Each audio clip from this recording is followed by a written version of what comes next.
Hi, I'm Celestial Petals, and you've tuned in to Magick Academy.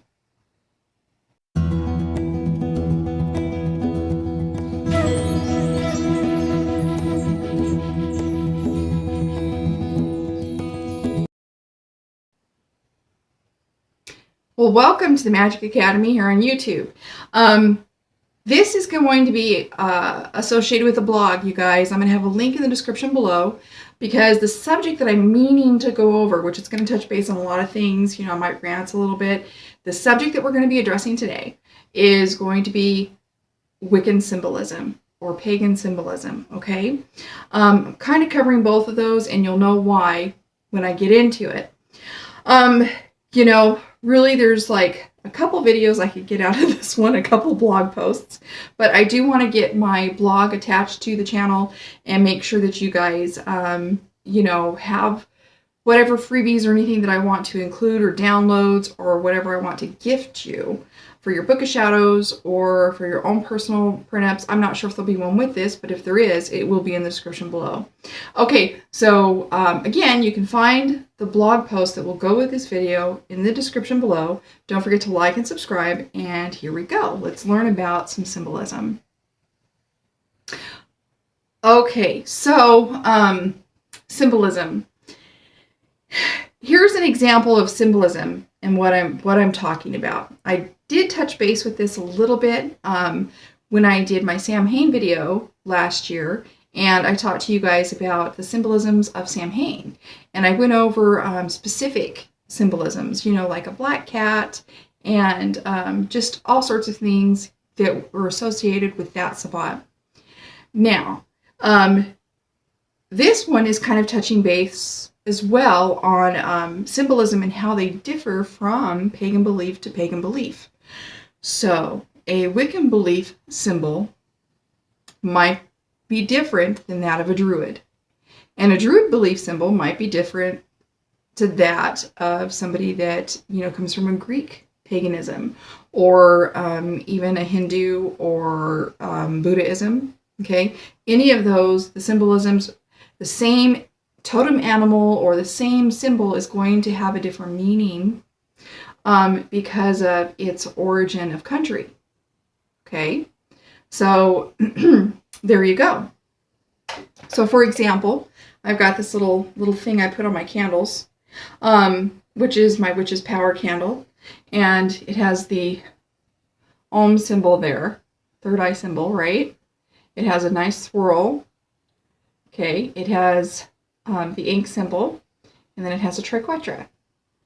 Now, each of these could mean something different. Ooh, sorry about that. Depending on, your origin, what your country of origin and your faith, your belief, what you've been brought up and seen in symbolism. So, for example, let's say you have been engulfed in a culture that is African, but now that you're an adult, you are leaning towards Wicca. And you're like, this is really cool stuff. I like what I'm learning. Honestly, some of your symbolism, you might see it differently than how it's intended from a Wicca standpoint. Okay? So you kind of have to step out of your symbolism. So the first thing that you guys need to understand is understand your origin of culture. Okay? What you grew up with in your home. Even if you were in America, what your home culture was, okay? So your home culture is going to have a foundational belief for you. Like, so in other words, just like anything, I think a hairbrush is a hairbrush. But in a tea reading, when I see a hairbrush, that's going to be different. And in a tea reading, when I see a hairbrush for somebody that is of the Wicca faith, is going to be different than maybe of somebody that's doing a tea reading in a voodoo fashion. Do you see what I'm saying? There might be different symbolism because of the nature of origin of the magic you're practicing or where you come from in your home belief symbols. Okay? What's nature to you in your home. Okay, so you kind of have to take all of that and work with it and think about it and think about what it means to you. So like when you're getting a tarot reading, for example, like if I get a tarot reading, I'm just going to pull a random card. which is full of symbolism, these cards are, right? And let's say I get, you get the Devil card, okay? And so let's say I get this Devil card, and I'm a voodoo reader, or a voodoo origins, but I'm trying to learn Wicca. This might seem very omen when I get the card. But in Wicca, we don't believe that omens happen that often. We believe that they are, there's ways to test it to see that it's, most of the time, it's a message of learning or opportunity for a different decision. Okay? We don't believe that it's an omen of fate. Beware and ha ha ha, this is going to happen to you. But sometimes, in some faiths, that's doom and gloom is kind of sometimes the nature of the origin of the faith. So if that's what kind of symbolism you come from, so like Christianity, let's say you come from Christianity. They believe in miracles, their own kind of magic as well, right? But we know that with Christianity, some of them are still there are still Quaker beliefs and Shaker beliefs out there, like the Pilgrims, that believed in the witch hunts and think that all of our other crafts, our pagan crafts, are of the devil, of evil, of harm, of a negative origin. And they also believe that, you're always in danger of hellfire. So a person of that origin pulls the Devil card. Even though this is a very peaceful card, the fact that it says the devil right there, that's the name of the card, can really freak that person out. So that's where you got to go, okay, that is my home origin. That's my home base where I came from. But that's not the belief that I'm studying. So my spirit guides that are guiding me in my new belief, what is their knowledge? Where do they come from? What knowledge are they bringing to me?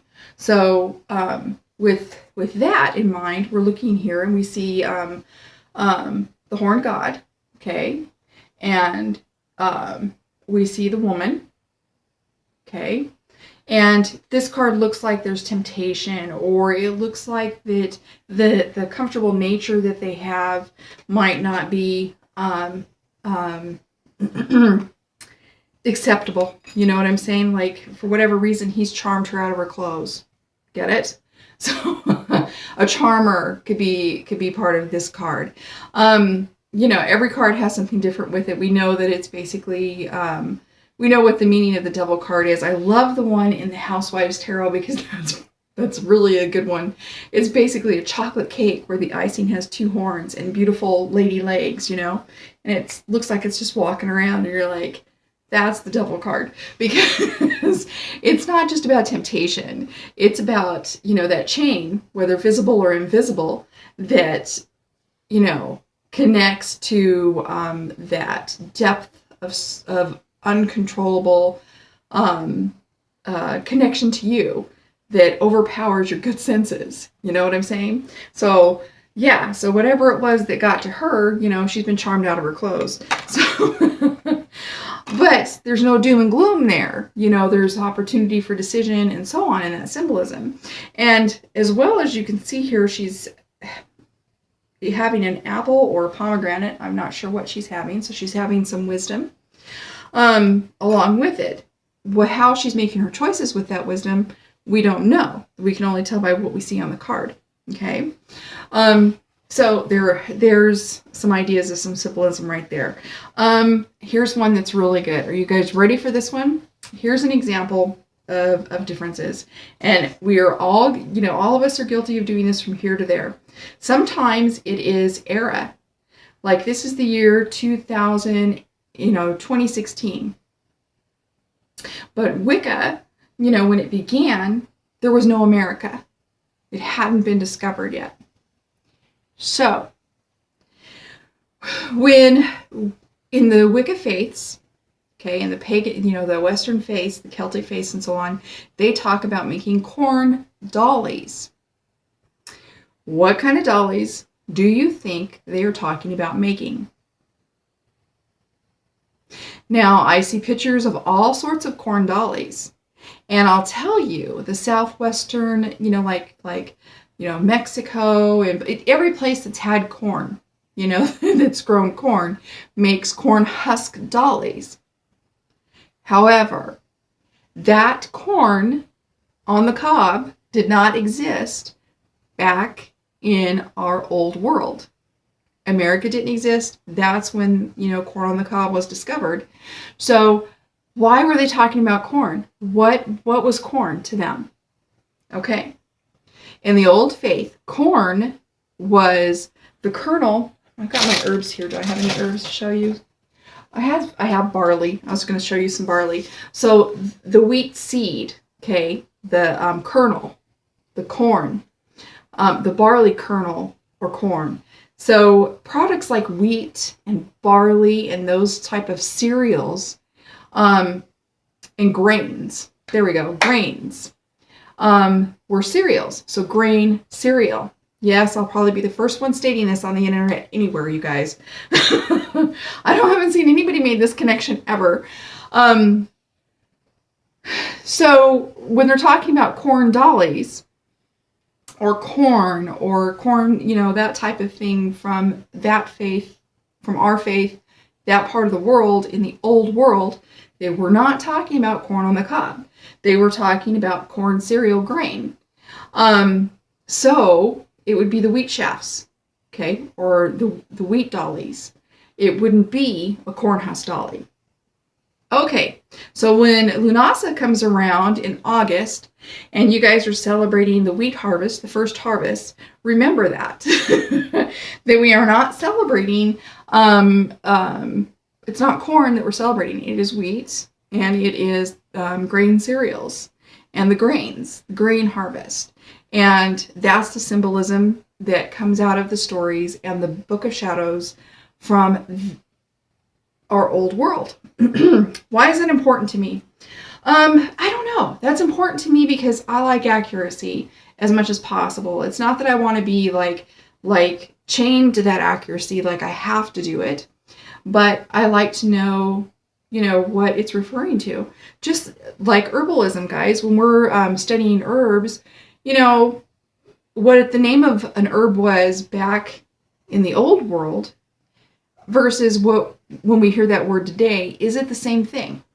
It may not be. If we haven't done our research and we're only relying on information that is defined from a dictionary based on, since 1800s or 1700s or 1500s, since America's been discovered, or since the old world has no longer been in practice, then we're not going to understand what that word is.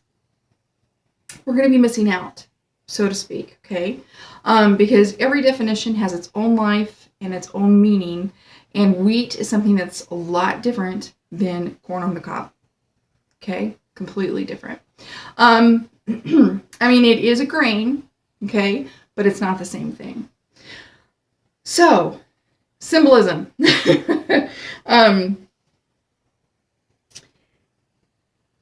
It's amazing, isn't it? So we have that example. I don't know what you guys think of that. Leave your comments down below. I know before when I brought it up, just recently, like last month, I brought it up in an online group setting.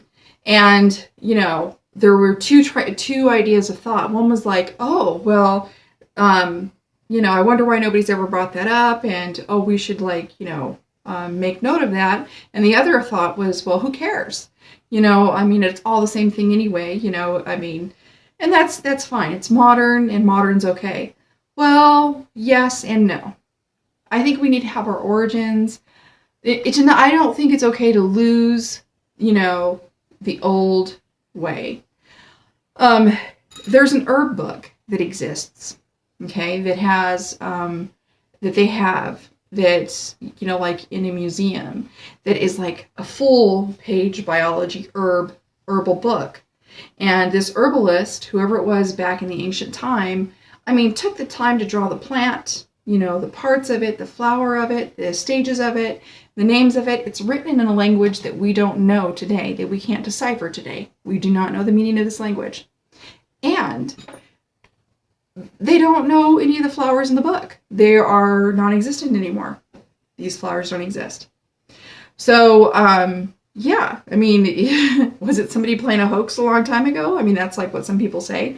No, these are herbs that probably, were outlawed because they were used in magic, once Christianity took over, and they probably became obsolete.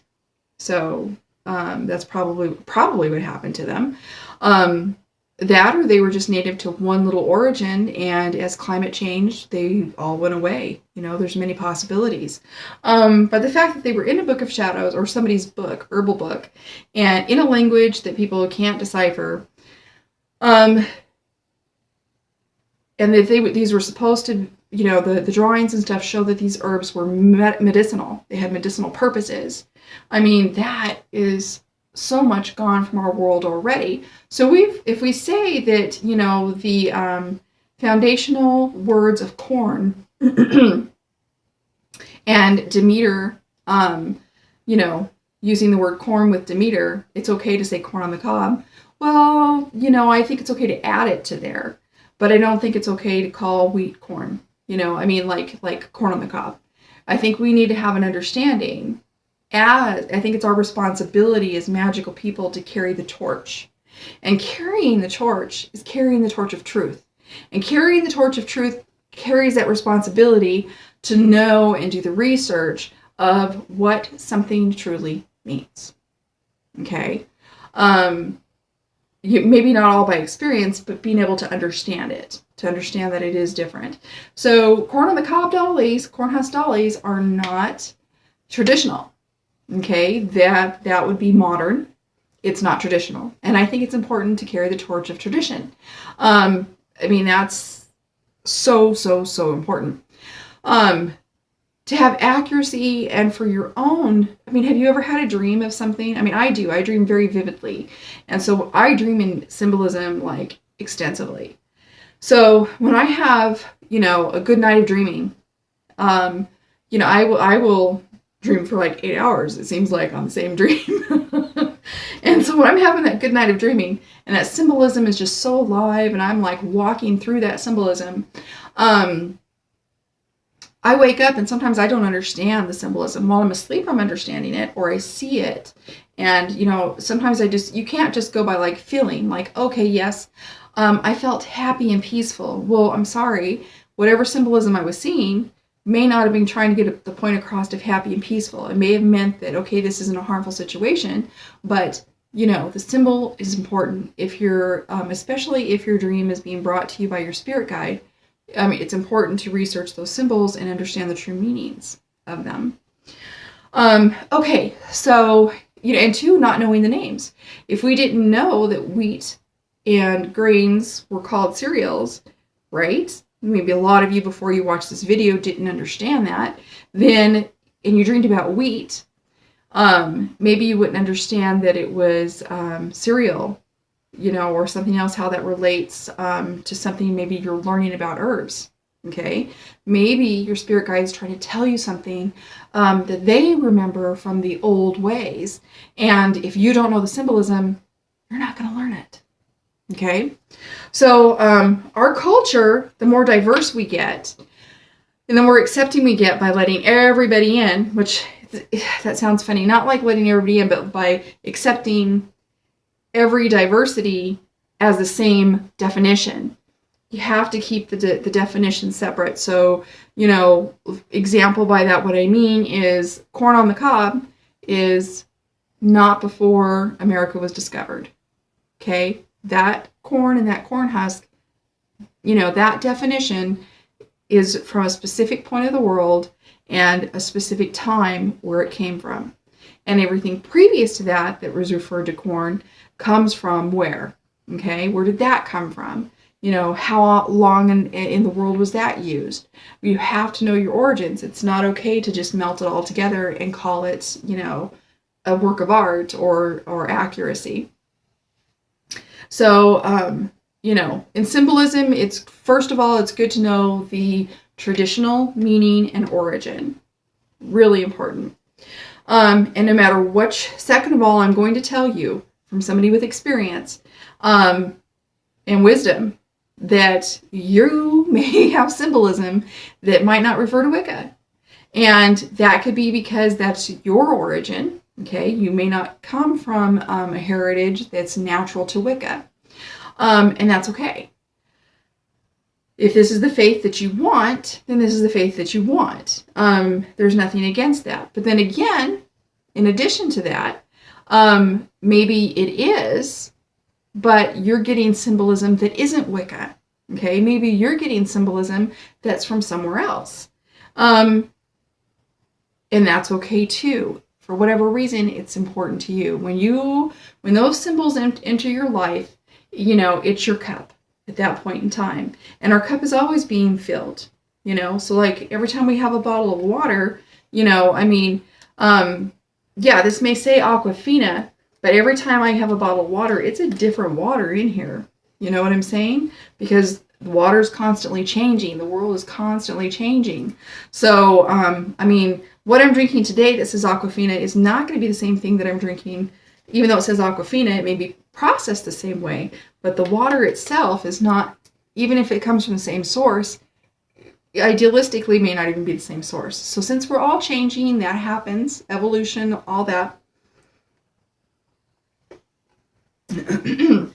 So what you have in your cup constantly changes. So the symbolisms that you're experiencing today that are important to you today might be different next year. Next year, you may be on Dasani, okay? Or still Aquafina, but it's different water in here for you. And saying that, that's why it's really important to keep a book of shadows.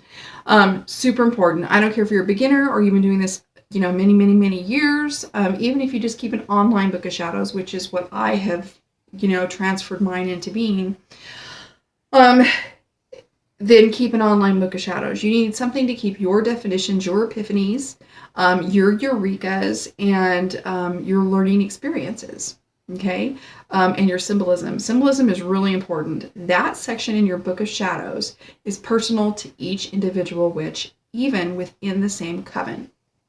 And for all the reasons that I've explained to you today, because of your personal origin, because of your spirit guide's personal origin, because of time frame, because of something you need to be learning, and your spirit guide is giving you a gift of that symbolism for many, many different reasons. So symbolism, that's the page in the Book of Shadows that we are addressing today. And I think what I will do is maybe create like an example Book of Shadows symbolism page to get you guys started on keeping those notes, and just something basic that you can either print up or use as a PDF or something. We'll see how it works out, but I'll put that down below for you guys. And what else about symbolism?